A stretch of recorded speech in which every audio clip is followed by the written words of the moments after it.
L'essentiel de l'actualité de cette journée de ce mardi 20 janvier 2026. On commence l'actualité des Pays de Savoie du côté de Chambéry en Savoie. Des véhicules de la pénitentiaire incendiés sur le parking sécurisé de la maison d'arrêt du côté de Chambéry. L'incendiaire n'a pas encore été interpellé par les forces de l'ordre. Voilà, on peut voir sur ces photos prises par nos confrères de ici Pays de Savoie, de nombreux véhicules ont été totalement détruits donc sur ce parking de la prison de Chambéry. On continue l'actualité avec les aurores boréales. Et oui, un beau spectacle que vous avez peut-être eu la chance justement d'admirer. C'était hier soir en Savoie et en Haute-Savoie. Et justement, vous étiez très nombreux à nous envoyer vos photos des aurores boréales. Vous pouvez bien en retrouver quelques-unes sur nos plateformes de la place du village. Donc, voilà encore un beau spectacle hier soir.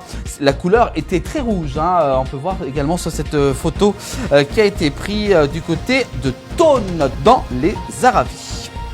On continue avec cette fois-ci du sport, avec la construction d'un centre de formation nouveau foot, notamment avec des discussions avec Aston Villa, le FC Annecy qui prépare l'avenir justement du club avec ce centre de formation qui va être créé dans les prochains mois. On reviendra bien entendu sur cette création de ce centre de formation dans nos prochaines éditions.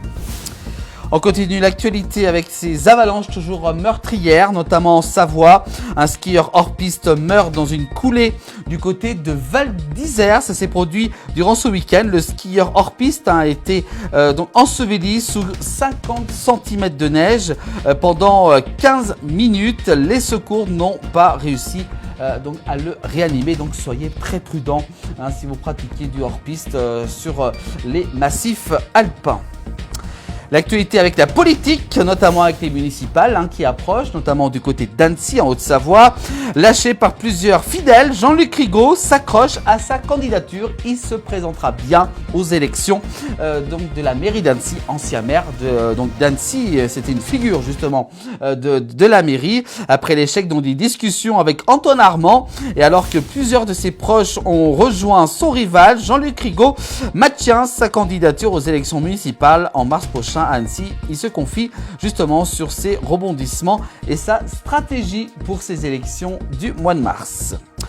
On continue avec en Haute-Savoie, un accident de la route face à face fait 2 blessés. Un choc frontal entre 2 voitures a fait 2 blessés du côté de Lornay dans l'Albanais en Haute-Savoie. Ça s'est déroulé hier, lundi 19 janvier. On continue avec en Haute-Savoie, un homme meurt percuté par un train. C'est un homme qui est décédé après avoir été percuté justement par un train sur la commune d'Étercy. Ça s'est déroulé hier, lundi 19 janvier, en plein milieu de l'après-midi. On parle cette fois-ci du côté d'Annecy. Voici Vigo, la voiture nouvelle génération qui veut faire pédaler sur l'autoroute.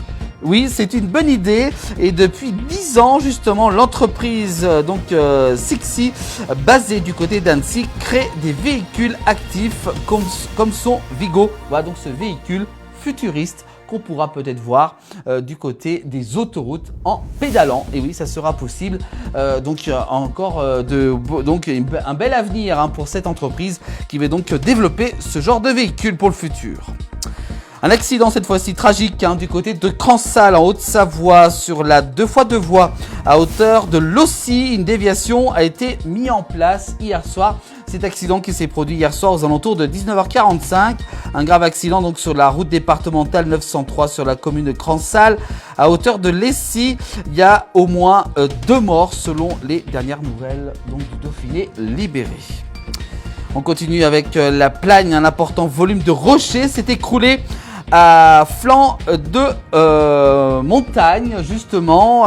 C'était hier lundi 19 janvier. Cet important éboulement de rochers qui s'est déroulé à la Plagne sur le secteur du Mont-Charvin, les Coches, à proximité du Vanoise Express. Voilà donc pour ces blocs de rochers qui se sont détachés. On parle cette fois-ci des Suisses, notamment en Haute-Savoie. Les indicateurs qui montrent un ralentissement de l'emploi frontaliers dans le Chablais. Justement, dans le Chablais, la part des frontaliers reste importante, mais les derniers chiffres montrent un ralentissement en matière d'emploi et de logement avec en filigrane une hausse du chômage du côté du Chablais. Et puis enfin, on termine l'actualité en Haute-Savoie, un enlèvement sur fond de crypto-monnaie. 8 millions d'euros de rançon ont été demandés du côté de Sallanches en Haute-Savoie. Entre le mercredi 14 et le jeudi 15 janvier, un couple de retraités habitant à Sallanches s'est retrouvé impliqué dans une affaire de crypto-monnaie. Une rançon a été demandée à leur fils suite à leur enlèvement. Plus de 8 millions d'euros sont donc demandés. L'enquête est toujours en cours. Voilà pour l'actualité des Pays de Savoie de cette journée de ce mardi 20 janvier 2026. Toute l'actu, c'est tous les soirs dans le 19h en direct, et également aussi à revoir dès demain sur l'ensemble des plateformes de la place du village en replay.